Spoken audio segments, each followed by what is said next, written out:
The feathers fly, multiple color sky, feathers on my back, we Chardonnay and insane will lie. Room full of mirrors with no ceiling to glance. Call your cronies, get your ponies, got you loving my dance. She's back, hit lanes on folds, and I switch themes in full color. Dip planes and smalls, and I'm high white, brown, blue color. Got plenty jitters with Henny, they love the soul rider train. Slim me, you hear me, have my money, cause I need these new cobras, they hiss. They purple and red, they kiss brand. Larry spotted like polka dot, my knot getting heavy. Make moolah around the clock and squeeze up on your belly. Out your teddy, you shimmy, ready, hit me, pouring through hollow. Double dose of mimosa, pick up the bottle and swallow. Why? Jim Kelly, Jim Brown, Villager. Older Kaka, on rocks and vodka. Mostly men focused and on flat truck. Glass mattress, and Casper. On that tripping toe, high and clear. Come fly with a slimming with open the purple haze. She says, sway, work the voodoo on me. Horizontal in the town, vertical in the V. Kangaroos on my back, so I switch to the 3. Put the levels up some more and you just might OD. We gon' get that flow. We gon' push it to the limit and live it until we swim in the village. We gon' get that flow. We gon' pull it from the floor to the ceiling until we make it a killer. We gon' get that flow. We gon' push it to the limit and live it until we swim in the village. We gon' get that flow. We gon' pull it from the floor to the ceiling until we make it a killer. Hey y'all, I got 2 Jimmy Clips, flames fat. Gorilla running red with sour body and glass. So I got to go get the auto.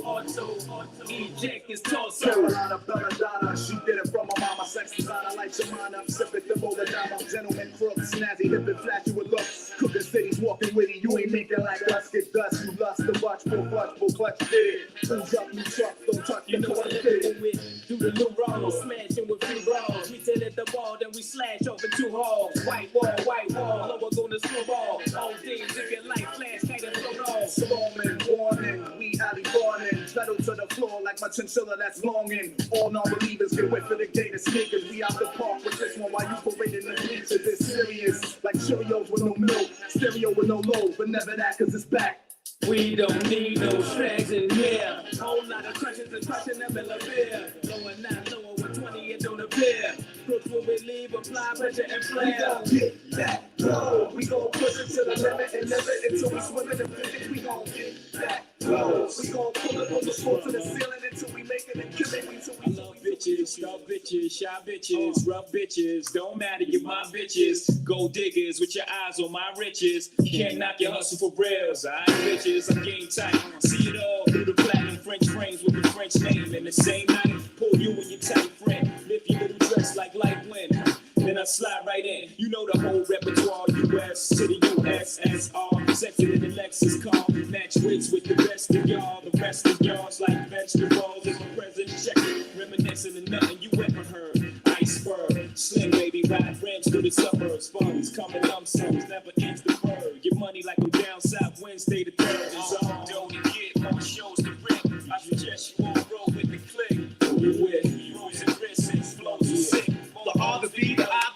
Bitch, you with can't scheme on them. Roc-A-Fella got a team on them. Chicks dream on them. Trick cream on them. Lose it when dudes think it's just music. Lean on them. Flash green on them. And diamond rings on them. Sex around the big girls down the meat eyes. I'm something every girl gotta have like Levi. She keep eyes. Me got more. See I roll. You can love me or hate me. Eat I all. I'ma stay winning. Rock the custom drop Bentleys. Never eat a Denny's. And party like little pennies. Can you live? Trick on man chick. But if you need just as quick Indian give.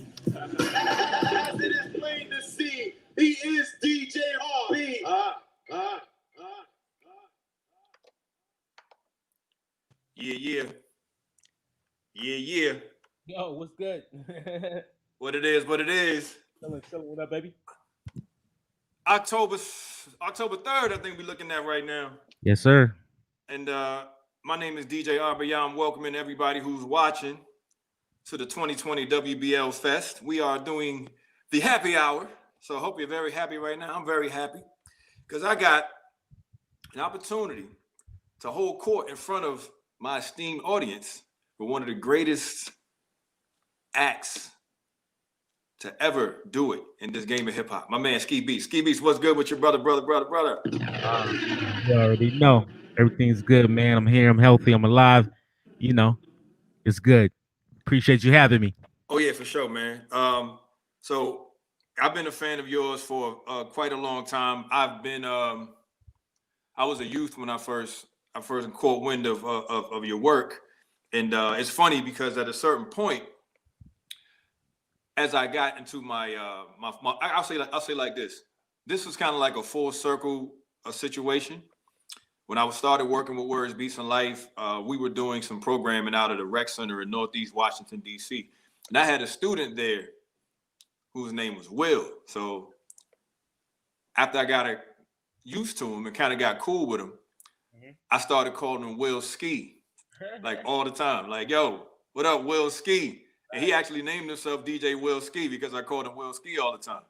That's crazy. Yeah, but of course, I'm calling him Will Ski because of my fandom of you yourself, SkiBeatz, who's formerly known as Will Ski. You know what I mean?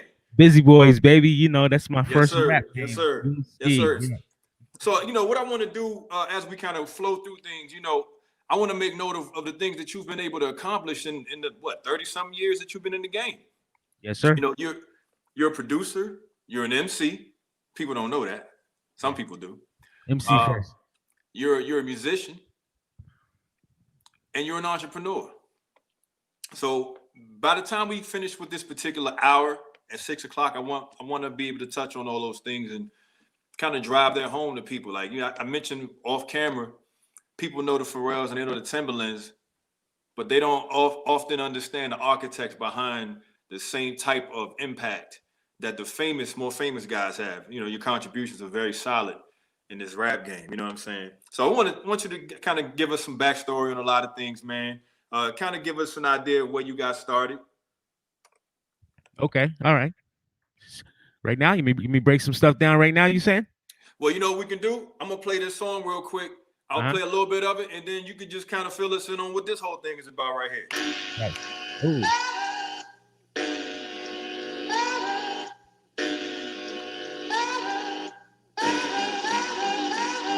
Through the years of watching the behavior of an MC, I came to the conclusion that a sucker mind is empty.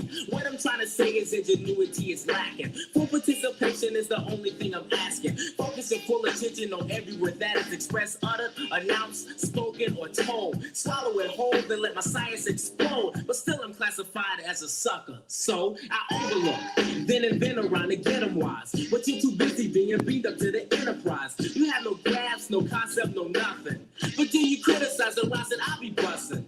How can you do this when you're spanking brand new to this? Be aware that I'm not the MC to this. I'm just a man that enjoys this type of music, and you don't have the faintest idea of how to use it. For the next few minutes, please let me enlighten you. But don't bite into, or I'll be fighting you. And then that will only add into the crime rate. When my goal is to help you like rhyme straight. You have a very, very, very short attention span. And after this, you'll probably be another wishing fan. Knowledge on the loose, and there's no stopping it. You want true enlightenment? Well, I'm dropping it. Name of that song was called Droppin' It. Yes, sir. Dropping it, kid. Wow. I caught that in 1989 listening to Red Alert and then on Pete Rock and Marley Marl. Yeah. That was, man, big shout out to the Bizzie Boys. That was like the first rap group I was in. I'm originally from North Carolina, from Greensboro, North Carolina. And, I was with the Bizzie Boys for years, man. Shout out to my man, Rhythm Fanatic, Move Groove. Fanatic. Yes, rest in peace, Mixmaster D. Man, that record, man, that whole vibe, just the whole NC scene at that time was just so crazy. And it's even crazier now because we got so many young cats from NC that's doing their thing right now. That's amazing. But back in the 80s, back in the 90s, man, you hear the influences. You feel me? It was like we was totally influenced by the whole New York scene. Right. We was into we was into the fashion, we was into the dancing, we was into the DJing, the graffiti, the whole elements of hip hop, man. We was hooked on that shit, man. You were able to capture the attention of the very, very fickle and very hard to impress New York City audience with that record right there. Right. How important was it for you to be able to do that? And how had that impacted? How did you see the difference between before dropping it, before you dropping it, and then afterwards? Oh, man. Oh, wow.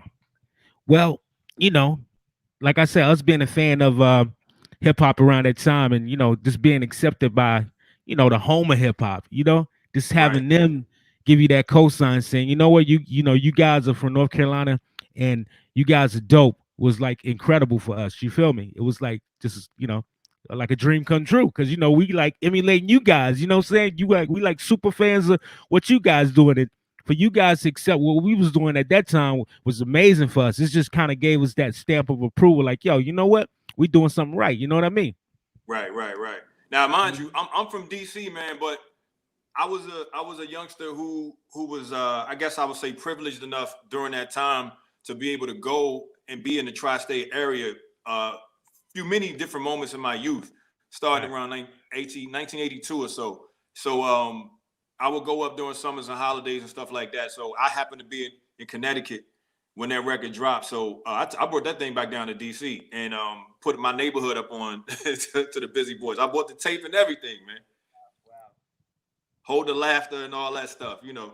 But here's the thing, you shouted some people out on that song at the end of the song. I remember like you were talking about these guys. Where is Fly Eli? Where's Moving Groove? And where's Rhythm Fanatic? Well, Eli is doing very well. He's a big time manager. He's actually managing Anthony Hamilton and a bunch of other groups. He's doing his thing. And Rhythm Fanatic, you know, Rhythm Fanatic was the one who taught me how to make beats. So you know, he went on to be a huge producer, producing Michael Jackson, Beyonce, bunch of people, man. The whole Bad Boy thing, and yeah, and my man Move and Groove, they was our dancers.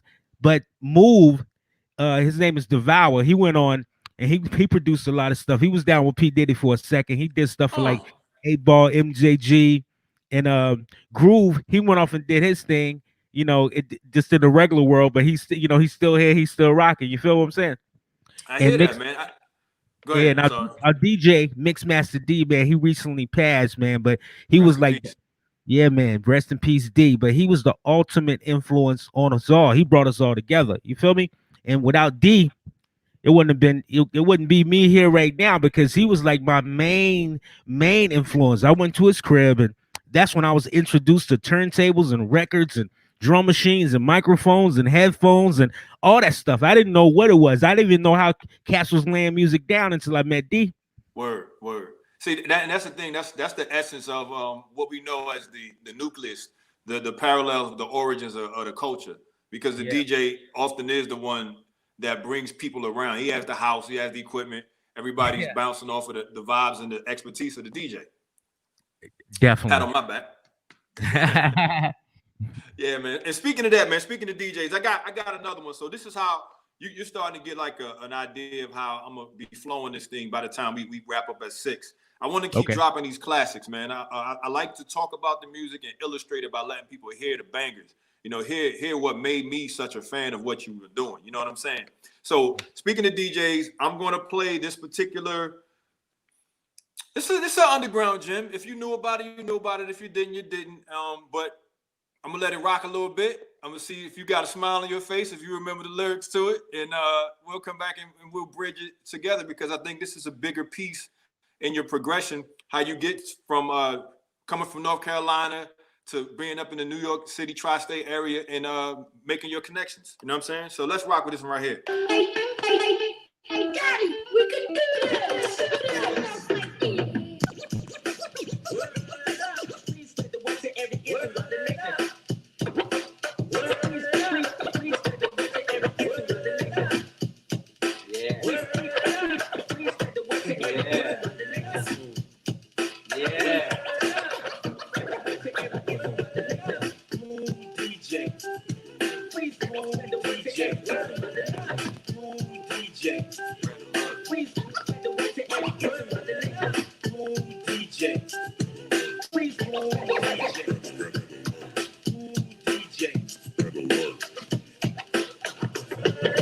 Please spread the word to every ear throughout the nation. Ski is the name, 98.7 Kiss is the station. We're red alert, goes berserk. My man be doing work. If you're down, you're a jerk. So don't take that down, DJ Red is on the air.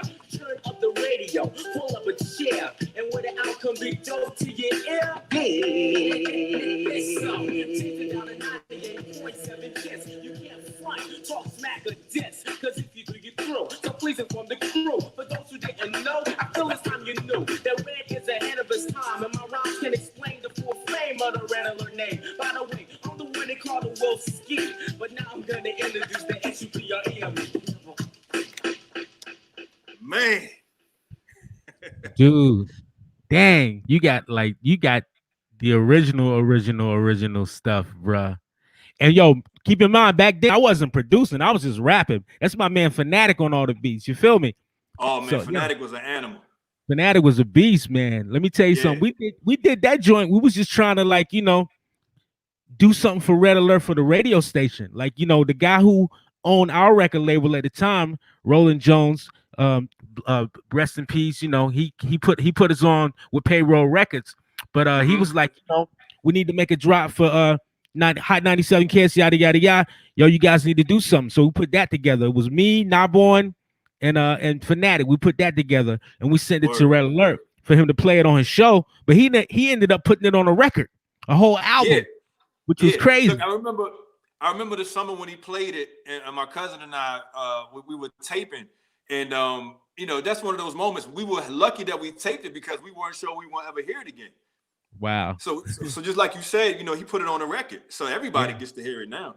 Yeah. But so that was the Red Alert joint, and I think I want you to talk kind of like how that kind of changed things for you or advanced things for you a bit. But I also want you to talk about the brother who was on the song with you, because I like him too, and I found out he was from North Carolina, Supreme Not Born. And honestly, man, I really was hoping that you guys did more records together, to be honest with you. You guys have almost like a Smith and Wesson type vibe, man, like contrasting voices, but dope styles, you know what I'm saying?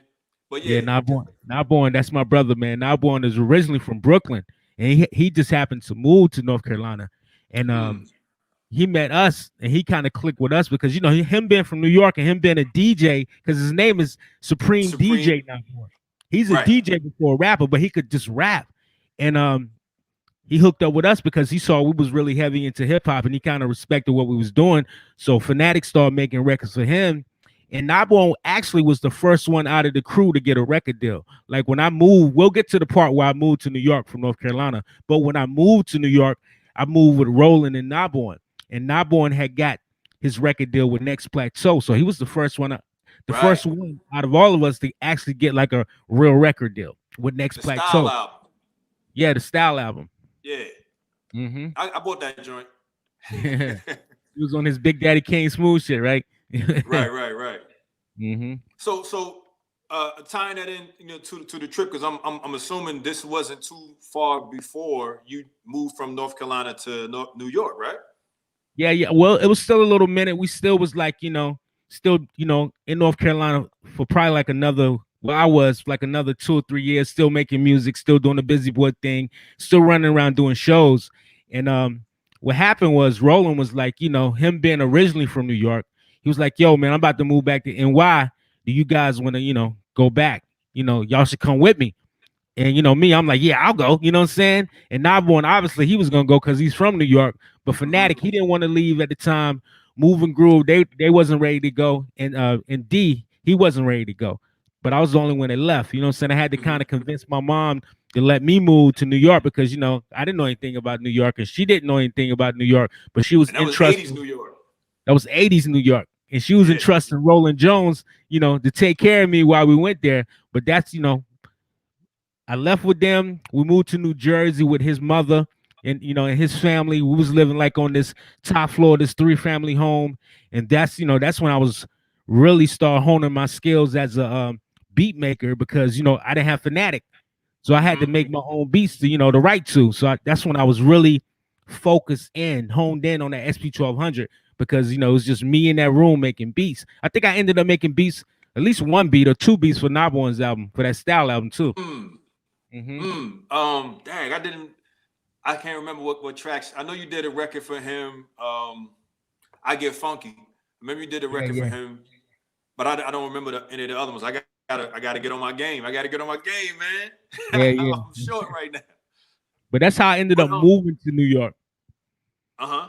And when but my break, things started to happen for me when I Roland, he ended up getting a studio out in Inglewood, New Jersey, with this guy named Jeffrey.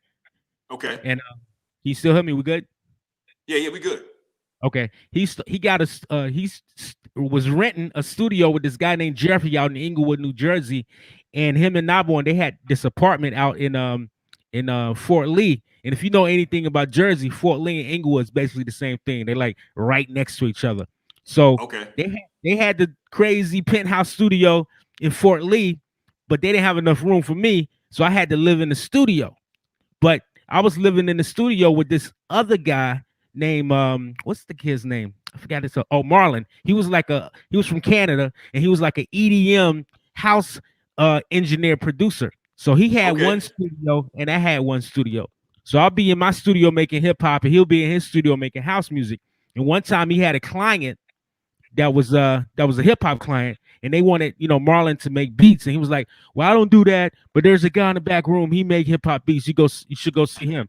So they went back there, and the two guys, it was a cop named Jerome and my first partner, Suave. Suave. Suave Lover. You know what I'm saying? Suave. So yeah, the cop, from crazy. Right here. Yeah, the first original flavor. Yeah. So the cop, he was like, "Hey man, I'm looking for beats, play me some things." So I played him some music, and he really liked it. And he was like, "Yo, so where do you live?" And I'm like, "Well, I live right here in the studio. This is where I'm staying right now. This is it. This is my spot." And he said, "Well, check this out. I'll make you a deal. If you make me some beats, you can stay in my apartment in Harlem. Because right now I'm living with my girl. In my apartment, I have a full studio in there." Oh, wow. So I'm young, I'm like, "What?" And he's a cop. I'm thinking, "Oh, he's cool." I was probably like 18. I'm like, "Yo, "Yo, you hit the jackpot." Right." I'm like, "He's a cop. He's cool. I'm cool." So he take me over to Harlem so I can see the spot, and it's laid out. It's a full apartment with a studio and everything. He said, "You don't have to pay me rent. Just make my beats." So boom, I moved to Harlem, and I was in there every day making beats for this cop. You know what I'm saying? At the same time, I was making beats for Original Flavor, but didn't know it. At first, it was going to be my songs, but I was writing and recording, and then Swar would come because Swar wanted beats too. And I said, "Yo, let me hear you, spit something." So he did a couple of bars, and I was like, "Dude, you sound all right." And so, you know what? We should form a group. You should be my partner. You know what I'm saying? We can probably get more traction that way, yada, yada, yada. So I came over with the name Original Flavor, worked on an album, finished the Cops album. You see what I'm saying? Around that. Are we gonna talk about this cop? I'm curious of who the cop is.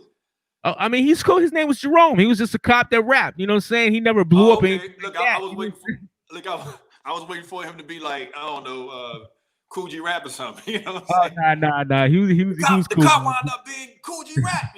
Something like that. Man, the cop, the Jerome put me on, man. He let me come to New York and let me stay in the crib and enabled me to create that Old Flavor album. So I got that album done, and I reached out to Clark Kent. Perfect timing, because when I reached out to Clark Kent, he was the A&R at Atlantic Records. He had just got the job. And I met Clark through the Bizzie Boys, because remember, back in North Carolina, we was one of the main groups down there. So we was opening up for, all the acts that came into North Carolina. Oh, my bad. Right. You know what I'm saying? So I was meeting everybody. So I met Clark. He said, "Yo, if you're ever in New York, hit me up. I got you." So I'm in New York. I hit him up, and it was the perfect timing. He was the A&R at Atlantic Records. I said, "Yo, I'm gonna give you my CD." So I go to Atlantic Records. I take the CD, and I go to the front desk, and the girl's like, "Well, he can't see you right now, but give me the CD," and I give it to him. Bruh, I was so heated. You know what I'm saying? Man. I wanted to see his face personally, and I didn't think she was gonna give it to him. I'm like, man. So I just left it with her, and I left. And then, like a week or so after that, I took Swar with me to North Carolina because he had never been. I took him to NC, meet my mom, meet my fam, just get away from New York, whatever. So, while we chilling in my mom's crib, phone ring, and it's Clark Kent. And my mom was like, "Yo, somebody," right, the plug. My mom was like, "Yo, somebody named Clark Kent is calling you." You know what I'm saying? You got Superman calling you. Anyhow, I picked up the phone. Clark was like, "Dude, you feel me?" He was like, "Dude, y'all got to come back. Atlantic want to sign you." So boom, get on the plane, fly back to New York. As soon as we get to Atlantic Records, Clark Kent's in his office. Dame Dash is sitting right there, and his cousin Darian Dash is on the other side. He's like, "Yo, this is my boy Dame Dash. This is my man Darian Dash. They like the music too, and they want to manage it. And I'm like, all right, like I said, I'm young. I'm like, let's go. Let's just make it happen. Let's just get this money. And then that's how I got into the game. Like I got into the music industry. That was the moment right there. And see, the interesting thing for me as a fan, I had not had Ski as a producer on my radar at all. Honestly, when I heard Original Flavor, and it was this song right here. I love this record. Can't you understand that I'm a man thinking on my very own plan to success? Yes, I love you and I hold on, but your life is yours and my life is mine. So let me shine through this journey called life. Gotta watch my back for the stabbing of a knife. My dreams are past, now my friends laugh, but soon and very soon they don't want to laugh, cause I'll be a star, drive a fly car, turning non-believers, you know who you are. But my dream is stopped by the voice of my pops. Son, get a job, quit hip-hop, but I won't, because I know I'm good. Dad, if you only understood. Yes, it's a chance, but yo, I gotta take it. You can cry when I make it. Yo, yeah, that song man. was called When I Make It. When I and Make I It. recognized your voice. And I was like, that's him. Because I always wondered where you went. You know what I mean? And you know how things moved in hip hop back then. If you were gone for 7 months, people were like, yo, they put the milk carton out for you. You know what I'm saying? Yeah. So Bizzie Boyz disappeared from my aperture. Bizzie Boyz disappeared around like 1991 after the album dropped. And like I put songs from the Droppin It album on my mixtapes and stuff. And 91 comes around, I'm waiting for some new stuff. 92 comes around, I'm like, what happened to the brothers? And then that Original Flavor joint came out. And I noticed that I felt like there was a clear progression in the production. And it was also a maturity to your songwriting. And once again, before I noticed that you were doing the beats and stuff, I was more focused on what you were doing on the mic. And I think like even through that thread, there was an evolution even as an MC. You want to talk about that a little bit? Just I mean, it was more brief in your time, but as a fan, I really enjoyed listening to what you were doing on especially on the first record. I think the second record was more stylistically experimental, but the first Original Flavor record was a lot more subject laden, a little playful, things like that. But I like when you made records like When I Make It because it was real and it had a very soulful sound. Was that a George Benson sample? George Benson, yep. Ah, yeah. Love that record. Yeah, man. But I'm sorry, go ahead, man. Man, obviously, the progression, when I moved around, seeing a lot of different things, I had more to write about. And then, being around, Suave and a bunch of other MCs from New York City, I had to always kind of like hold my own because, I was around guys that was, killing, you feel me? Right. Crazy lyrical people.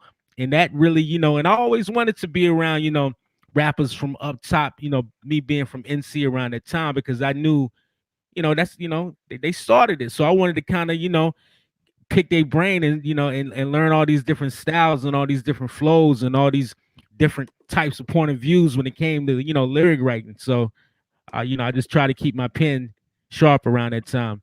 And like you say, the first album was more content driven. That was definitely more of me, more of, things that I wanted to do.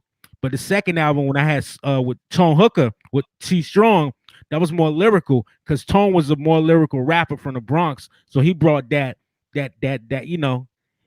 lyrical side out of that album. But was still fun, Right. Well, speaking of that, I'm gonna do this from time to time, because I like to illustrate things. I'm not gonna let this one ride too long. I play some of the other ones a little longer because I know people probably haven't heard them before. As we get more into the more recognizable stuff, I'll just drop a snippet and just let you talk about it. But this song right here, can I get open? You know it. Hey, Jay, can I get open? You know it. This is a pivotal. As I, playing like take a slam a jam, take it just like a sumo. I get big. Check out my finger, my jiggle. Styles I kick 'em, sugar, smack, you dig 'em. Damn, I'm thinking on the Mississippi Slam. You know who I am. You know who I am. Back up, that's in order. Donna, get out the water. Yo, see, can I get open? You know it. Hey, can I get open? You know it. Hey, y'all, can I get open? You know it. You wanna fly style? Jay's about to show it. Well, can I? It's never a question of how, but when I rip it, will I quit it? Forget it. Still I always awake whenever I hit it. Don't do what y'all done it too late, y'all did it. I should have looked back, I'm running your back like backdraft. Troubles part of the track that I stunned, that nigga's fast. I pick up the pieces, straighten it out like keep rock or sneakers or creases. It's your choice, Jesus Christ. I'm nice like that, you're freaking gay, right? I flow like water, so put your finger in the dike. I slam, I got original flavor for the jam. I killed Ego, and now it's just me, the man. Yeah. Speaking of the man. Crazy. Speaking of the man. That's all on you right here, Ski. That's you right there. Tell us about that. Man. That song, man, let me tell you something. Before we made that record, we used to perform that chorus, you know, for crowd participation. Hey, y'all, I'll ask T, then I ask the crowd, can I get open? You know it. You know what I'm saying? That was like one of our little crowd things we would do. And it worked so well. It was like, you know what? Let's just make a song called Can I Get Open? But around that time, that's when we met Jay. You feel me? That's when Clark Kent had introduced Dame Dash to Jay-Z and was trying to get Jay, you know, to fuck with Dame, you know, to be managed by Dame. And so, you know, Jay came through one of our video shoots. It was like the Here We Go Pump It Up video shoot. Jay-Z came by with Source Money and Jazzo. And, you know, they were spitting. And I looked at Jay and I was like, yo, these kids are, you know, they crazy. You know what I'm saying? They sound incredible. And so, you know, obviously I invited him to get on the Can I Get Open track. And he said, yo, I got you. And after that, you know, we became, you know, boom. Hey, man, pivotal moment. It's a cultural landmark, a benchmark in an MC and producer relationship. Yeah. You know, this is Here We Go Pump It Up, by the way.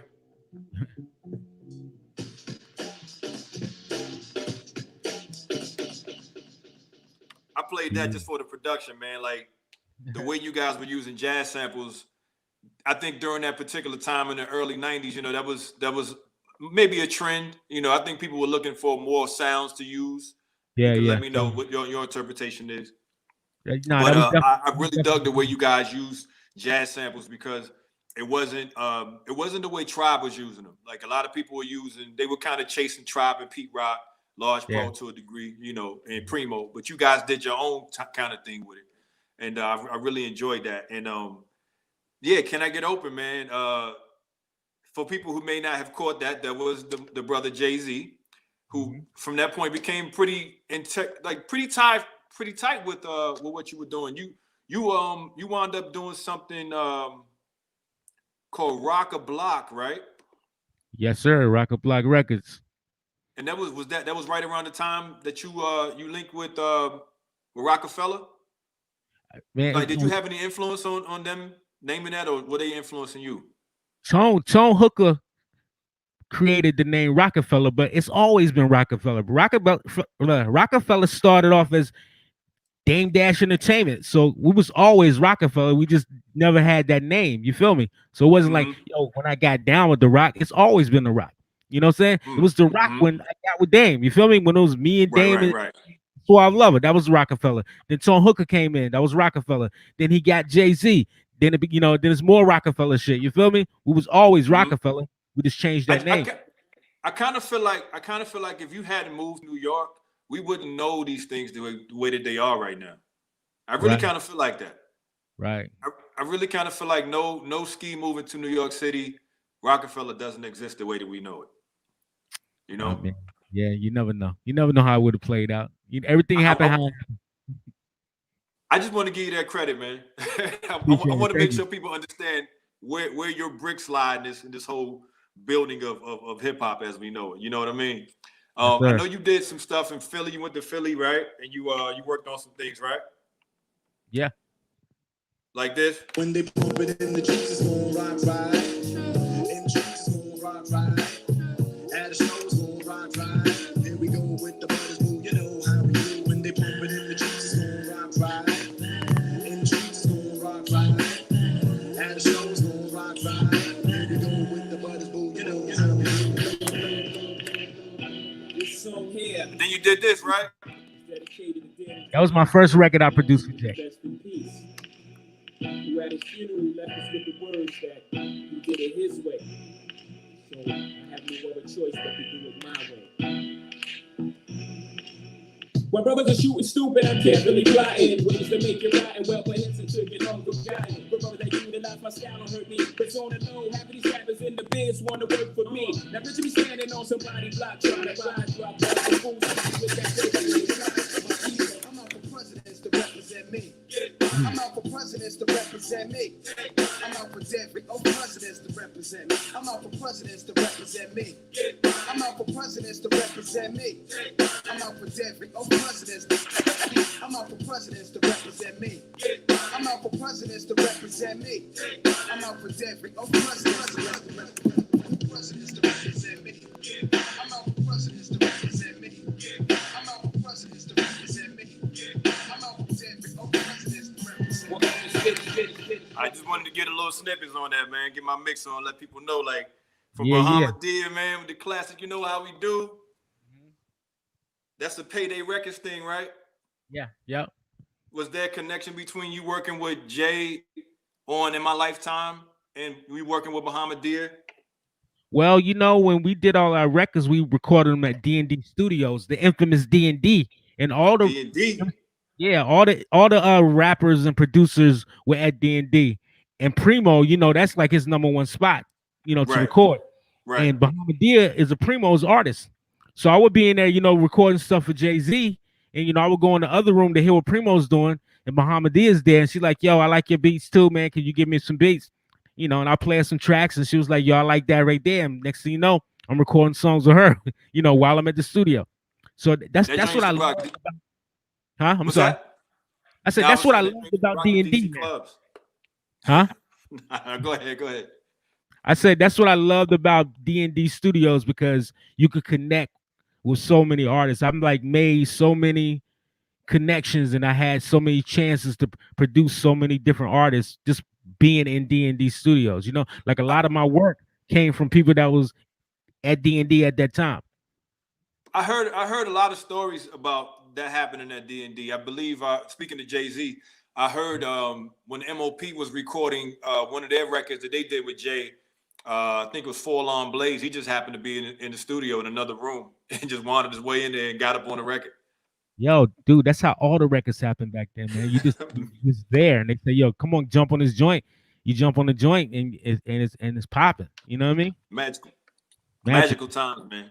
But look, here's the other thing about it, right? So when we get to Dead Presidents, which was the last record I played when we came out. So right. You know, we know how that worked out with that being one of the records that broke Jay to the masses. Right. What I find to be interesting about that record, because I know a lot of people talking about. I've seen you on the documentary, which I recommend people go check out. I think it was called "The Making of Reasonable Doubt," and you were talking to Jay about the process and how you sampled and put that record together. And if I didn't have another angle that I wanted to cover, I would go into that with you. But I feel like one of the things I've noticed since that song has come out is not only was the song dope and was it classic, but it has a legacy and it has legs that almost there's few records I've heard in hip hop that have spawned so many remakes and just interpolations. And I know people, they don't know that Lonnie Liston record. They don't know this song.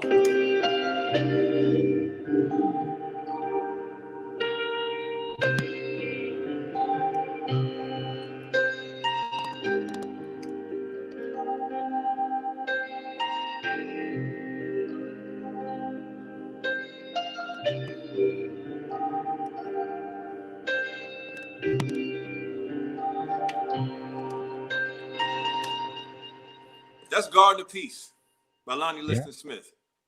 A record you made famous. I'm gonna give you the credit. That's your DJ's ear. I know you don't call yourself a DJ. You're an MC. You're a producer. You're a DJ. You made that record famous. Have you heard a lot of the records that have come from that? I'm gonna illustrate this to the people that are watching. But once again, to me, these are the things that almost like subtly show your importance to modern Black music in ways that will zip right past people because they probably aren't paying attention like I am. But have you paid attention to some of these things? Like, remember this record here?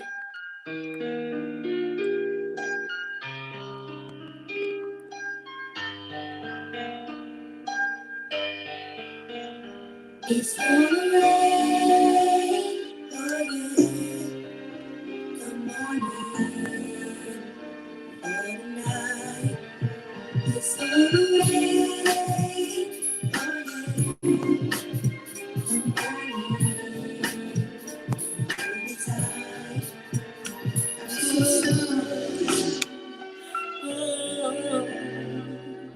So that was Total. That was Total. That was Total song called Rain. She's been down and out, she's been wrote about, she's been talked about constantly. She's been up and down, she's been pushed around, but they held her down NYC. She has no regrets, she accepts the past. All these You heard this things before? She's been lost and found, and she's still around. There's a reason for everything. Yeah, you know I've been holding on, trying to make me weak, but I still stay strong. Yeah. Put my life all up in these songs, just so you can feel me.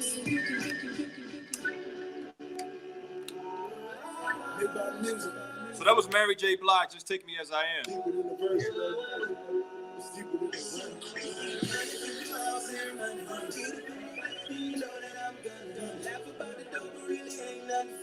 This is Rick Ross. Crazy.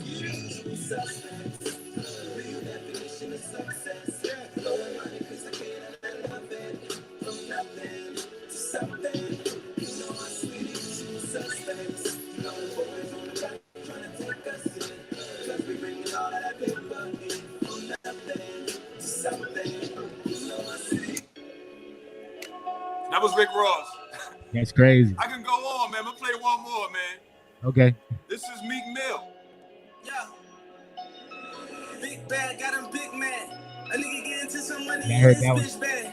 Jumping out the Rolls truck with the tip tag. I'm getting money, I don't get mad.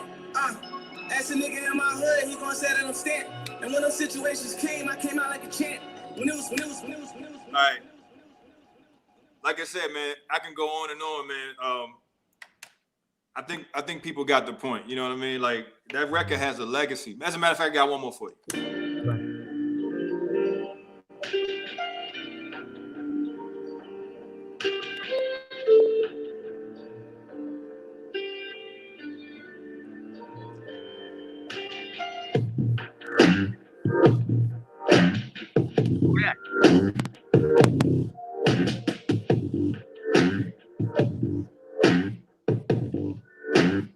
When I'm in a bad mood.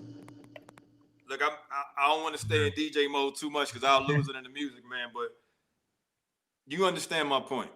Yeah, totally. Yo, that is so crazy. That song that you making that record with Jay-Z has spawned at least 12 interpolations or samples from groups who wound up being big on their own. Mary J. Blige, Total, Yeah. Rick Yeah. Ross, Meek Mill, Division, 2 Chainz. How do you feel about that? I feel How do you good about that. That's that's dope. You know what I'm saying? It's like that music just withstood the stand of time. You feel me? That you know what I'm saying? Yeah, man. I got Yeah. something for you, man. Tell me about this right here.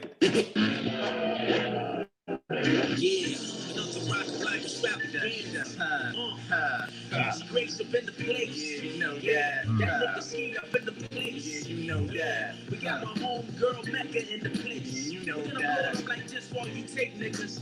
I want to say what's up to my nigga Ski and my man Geechee Grace. Hit 'em all. I strive to reach the top like John Perry on bubbles. Rotate to relocate to another state. Sit down on crystal plates and glasses, my destined fate. We making major moves, emotions, watch the herbs wait. Could find Wow. yourself no longer winners if you hesitate. I detonate the bomb and you hit connect. Crazy. Like I said, I want to keep rocking, man, but we on a time limit, you know. Yeah. What was that, You know, man? What was that? that I was working on an album, my own personal album, and I had called my man, Sway from Camp Low, and my homegirl Mecca from VA. She sung the hook, and I had did this song called "Feelin It." You feel me? And so I was like, "Yo, this is gonna be dope." So I took it to Dame's crib because Dame he lived in the same building I lived in. So I took it to his crib just to show him this new song that I created, and Jay-Z was there. I'm like, yo, check out this song. I played it for Dame, and Jay was like, dude, I need that. You're gonna have to give me that song for my album. I need that song. So, I was like, all right, nigga, whatever. You can have, you can have it. You know what I'm saying? I can make more. And he killed it. He kept the hook. He kept the way I was flowing. He kept the same flow and everything. Crazy. So this song right here.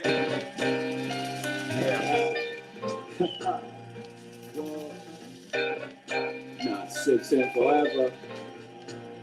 Roc-A-Fella. I'm feeling it, feel the rush. Keep it real, I'm feeling it, feel the high that you get from us. If you feel I it, keep raise it it real up in the anymore. sky. I know you're feeling it. Crystals are nice, I like the toes. I keep on feeling it. Bone crushers, I keep them close. I got the skill for this. On my back, the flyers clothes looking ill as shit. Transactions illegitimate, cause like you're still a bitch. And then you die, but for now, like, close your eyes and feel the stick. Yeah, Oh man. man. Yeah. So yo, look, man, I'm a scholar about this hip hop thing, and I'm a fan, yo. But I'm a DJ too, so I can lose myself in the tunes. I think the people who are watching are very much thoroughly enjoying listening to these classics, man. I think a lot of folks may not have known that you had a hand in this the way that you had a hand in that. Literally with your hand writing on the pad, man. Crazy. Yeah. Thank you for that mistake. You know what I'm saying? Well, not mistake. Thank you for being so giving. You know what I mean? Because your version is pretty dope too. I advise people to look that up. That song is called Feelin It. Jay-Z put it out, but there's a demo floating around on the internet featuring Camp Lo and SkiBeatz setting that thing up, man. And speaking of samples and speaking of classics and eras and things like that, got one more sample for you. Let's talk about this.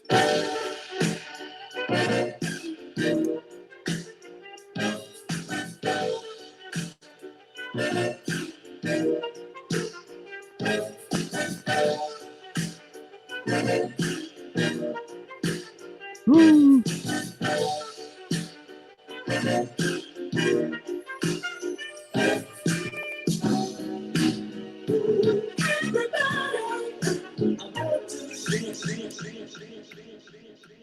Yeah, boy. If you want to hear the rest of the song, just make sure you pay attention to Words, Beats, and Life so you can keep up with SkiBeatz and me, because we got to talk about this. That's Dynasty, Adventures in the Land of Music. Ski, what's the science, man? Where am I going with this? Man, that man, it's the story to that song is so crazy, because when I made Politics for Usual, think about it. I was working on Reasonable Doubt and Uptown. Jay-Z's first album. Jay-Z's first album and Camp Lo's first album at the same time. You know what I'm saying? I was doing them at the same time. So when I make beats with Jay, Camp Lo would hear him and be like, yo, why you gonna give him that beat? Why you doing that? You feel me? So in Politics as Usual was one of those beats that Camp Lo loved that I did for Jay. Beautiful song. That's one of my favorite Jay-Z records. Right. And so real quick, too, the chops that you did on there, I just want to give you propers on the chops. For all my producer heads, the way you chopped that song was so unorthodox, but it was so soulful. The song is called Politics as Usual. If I had time, I would play it, but I don't want to run the clock down because we still got some more joints to get to. But go ahead, Ski. I'm sorry. Yeah, anyhow,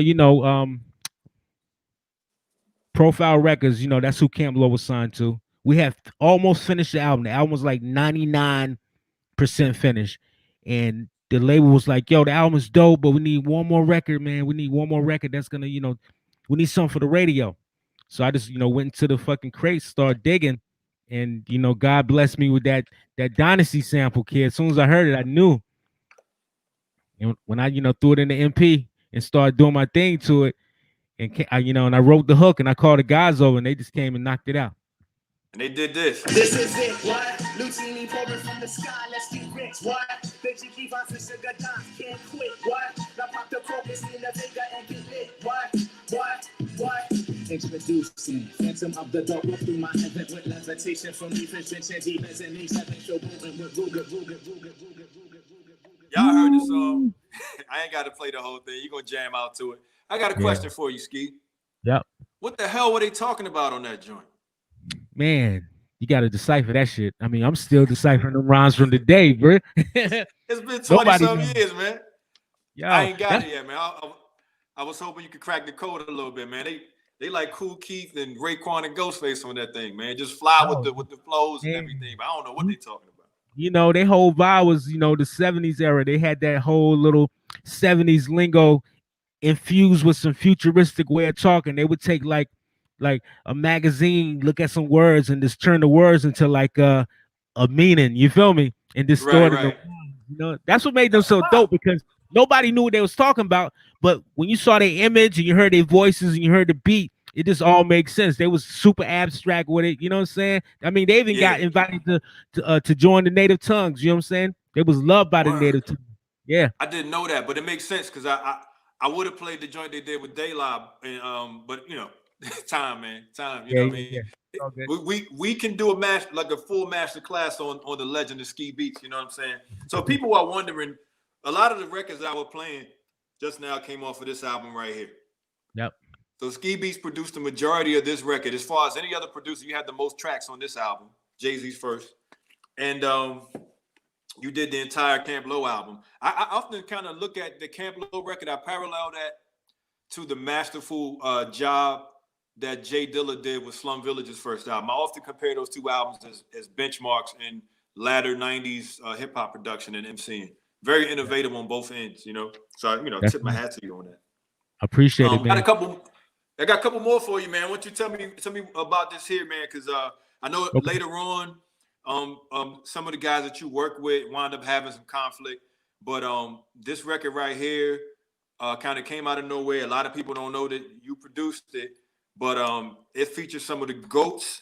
And I want to make note once again, as far as putting these bricks in here, man, you work with some of the greatest, like a lot of people's top 5, you got records with them, you know? So let's get into this here.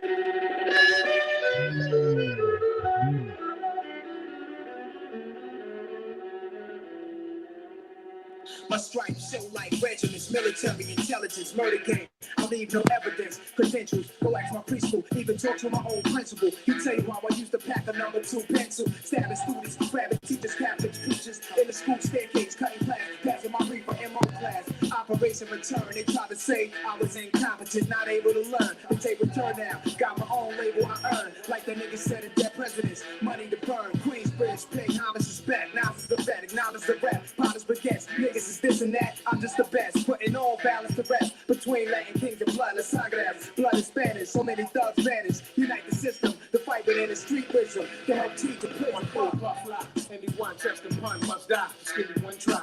Now you know you done fucked up, right?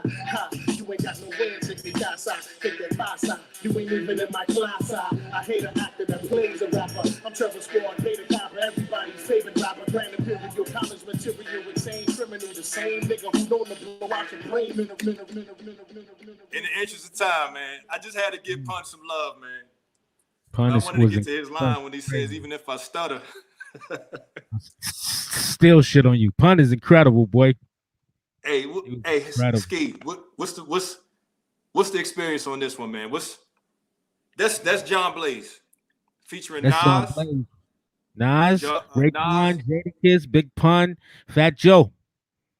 Crazy. It was, you know what? It was like my man Reef, he was A&R in Fat Joe's project, and he sent me the original version of that song and was like, yo, man, I remember. We need a remix for this. This song is cool, but we just need a better remix. Think you could do something? I'm like, yeah, just send me to the studio. I can make it in the studio for you. You know what I'm saying? So I had already had the record I wanted to fuck with. I've been wanting to fuck with.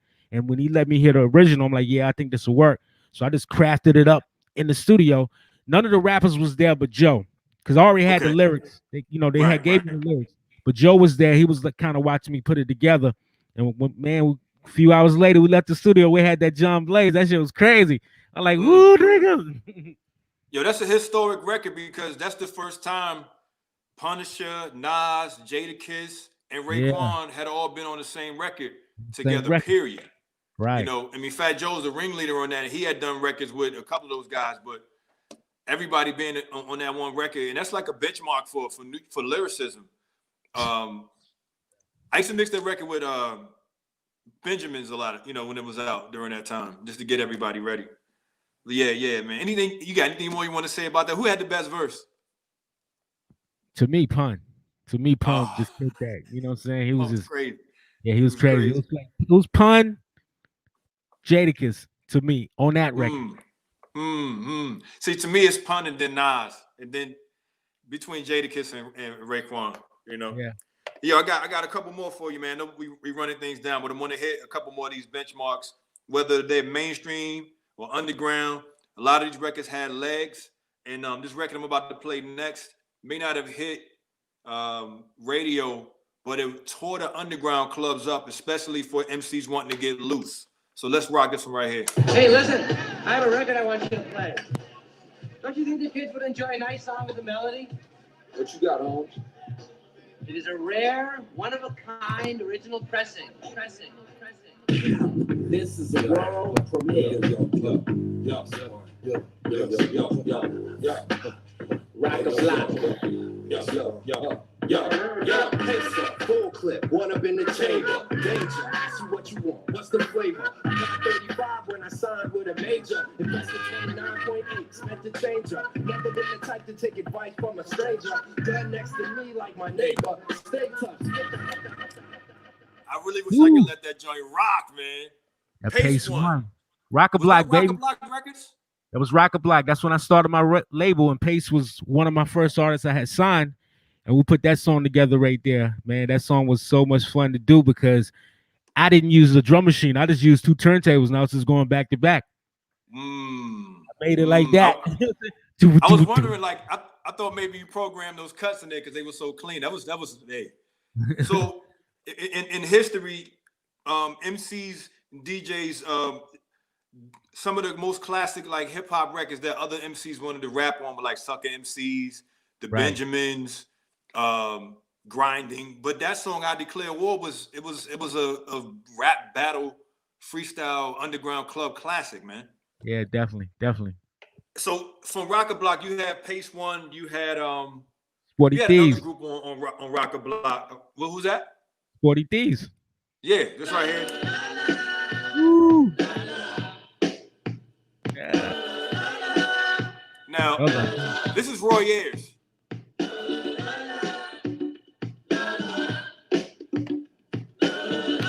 Which is already dope on its own. But then you did this with it.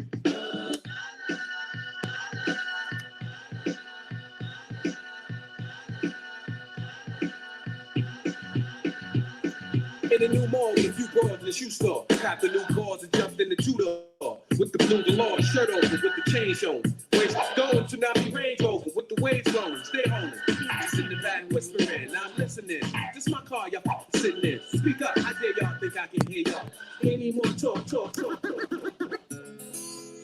Nada, franchise. Nada, shot caller. Yeah, Sporty Thievz. Nada. A picture is a girl who be walking by. My red dot blue brand new sparkling five. Her feet hurt, so you know she wanna ride. But she crying like she can't say hi. What? Uh-oh. Y'all chicks ain't getting nada. Your pussy ain't worth the Ramada. Anyway, your friend looks hotter. Game is something we got a lot of. I don't want no pigeon. Them be the girls who get no dump from me. Playing the bar dumb broke where the best friends go. Trying to holla at me. I had to do the back-to-back, man. It was 2 club classics, man. 99, 2000. Sporty Thievz, produced by Ski. Shook the world again, man, because, you know, a lot of people, look, Cheapskate was the first one I played. Then we did No Pigeons. Y'all rocked the world with that, man, because nobody was stepping up to TLC to answer their record. Right. And, you know, the crazy thing is I didn't even produce the Pigeon joint. I think Doobs did that, or Kirk. Okay. But that's still Roc-A-Block Records, though. Yeah, it's still Roc-A-Block. Yeah. So you claim credit for it, bro. Roc-A-Block, nigga. and one of the brothers, or 2 of the brothers from Sporty Thievz passed away, right? One of them, Brando. Yeah, I remember this is like late 90s, early 2000s. Mm-hmm. Yeah, rest in peace to Brando. And what was their DJ's name? I don't even know who their DJ was. I honestly don't. When they did their shows, I don't know. I just knew the rappers. It was Kirk, Doobs, and Brando. Word. I feel like their DJ passed away too. Yo, that record y'all did, where they went down like scuba diving or something. Aquaman. That joint was crazy. Yeah, Aquaman. Yeah. Their whole album was dope, man. Their whole album was like street cinema. You know what I mean? It was all like movies and you know it was visual. You had to really like put the headphones on and take your mind to where it was going. It was dope, man. I put that on the mixtape back in the day, man. That song was nuts. Like the album was crazy, but that song was just so crazy. I hadn't heard nothing like that at the time. Ghostface hadn't even done it yet. So yeah, look, we wound it down. I think we're supposed to wrap up at 6, but I just wanted to make sure I hit a lot of these moments, man, that I think will be eye openers for a lot of the listeners who may have heard your name, you know, in passing, but really don't know how integral you are to this culture that we call hip hop, and a lot of things that we enjoy right now, things that we have enjoyed in the past, and things that we continue to enjoy now, have so much legacy indebted to the work that you put in. So I really wanted to make sure I at least attempted to be persuasive to let people know what I know and how much of a fan and how much I appreciate what you've brought to this culture, man. Man, thank you, brother. I appreciate that, man. Definitely. So I want to let you close out and let everybody kind of know. I know you work with my brother Tabby Bonet from out of the DMV when you were working with Dame Dash. With the dojo situation, and I know you're working with beat conductors now. Can you talk about some of those things? Man, you know, I was obviously doing work with beat conductors when it came to the beat battles. You know, I got my own thing popping right now with the Smack Pack challenges. I don't know if the kids know about that, but you know, I'm giving like up and coming producers the chance to kind of showcase their work on my IG page. You know, they'll make a beat and I'll post it on my page and kind of let them, you know, get the viewership from my page. You feel what I'm saying? And I got you know, the dojo classes. You know, I do those, you know, online, but I wish I could get back out and do them, you know, how we was doing them, because though, you know, we was catching a good vibe with that. Just, you know, being in front of the, you know, cats and showing them how to, you know, use some of the production and doing things like that. I'm more, you know, I'm definitely more into the educational side of things now. I kind of find more pleasure out of doing that. And but even though Pilot Talk 4 is on the way, so get ready for that. That's about to drop with my man Currency. So yeah, I want to do for this last minute shouting out. So you got work with Currency currently in production. You've helped to kind of establish Wiz Khalifa. Yep. You got records with Pusha T, Homeboy Sandman, Lil Kim, Foxy Brown. Even did another record with Nas. Electronica, Nas. Wow, a lot of people, man. I can't remember half the people. I hear that. Well, I guess my last question would be just a side thing. I mentioned the beef before. How did you feel working with Nas and then being Jay's man, and you know, when everything was going on with those two brothers? And I know you did this record. I speak to music, I reach you dudes. We can get deeper in dirt than cleat shoes. I refuse to lose. I peep you creeps 3 months in advance. I see right through you, Judas. I had to take it back to the hook for a second, but yeah, people talking, man. Classic. People that and not too many people know about that one. That's a classic. And when they do hear it, they think either Kanye or Just Blaze did it. And I'm like, nah, that's my record. Right. That was a lot of sublims. Yeah, definitely a lot of subliminals on that one. How did you feel like during that particular time though? Because I know, you know, you work with both of those guys. Yeah. Well, you know, I mean, you know, I'm definitely a Roc-A-Fella, you know what I'm saying? And but Nas, you know, he got in his ass on that ether. We already know that. You know what I'm saying?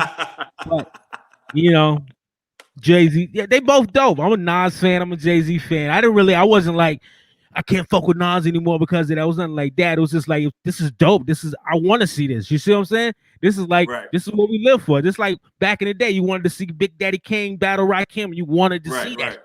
You know what I mean? Right.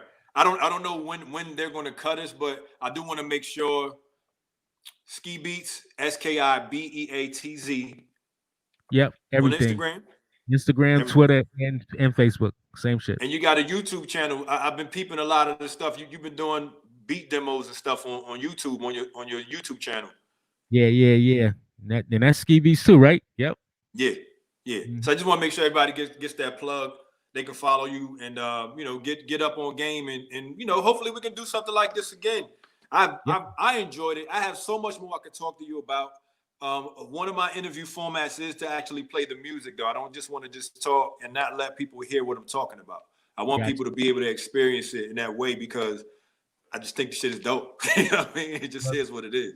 You know, we dealing with new times right now, man. 2020 is wild. You feel me? We making it work, though. We making it work. Yeah, man. So, Ski, man, I want to say thank you one more time, and we're gonna do this again. You've been on my radio show before. If anybody who's paying attention, I'm on WPFW in Washington, D.C. on Capitol Ill Radio every Monday from 10 to midnight, and we do a show called Ill Street Grooves every first Saturday from 10 to midnight. And Ski's been a guest of us a couple of times, and you're welcome anytime, my brother. Yes, sir. Thank you. This has been the happy hour at the Fresh Ball. Courtesy of Words Beats of Life, man, the flyest thing on the East Coast when it comes to hip-hop scholarship, you know what I'm saying? We will see you at the next room. We got a lot in store going on for tonight and for the rest of the month. Just go to wblinc.org/WBLFest. I am DJ RBI. Shouts out to my man Mozzie putting in that work. And we'll catch the rest of you guys on the next stream. And I maybe see you guys tomorrow or something. I don't know.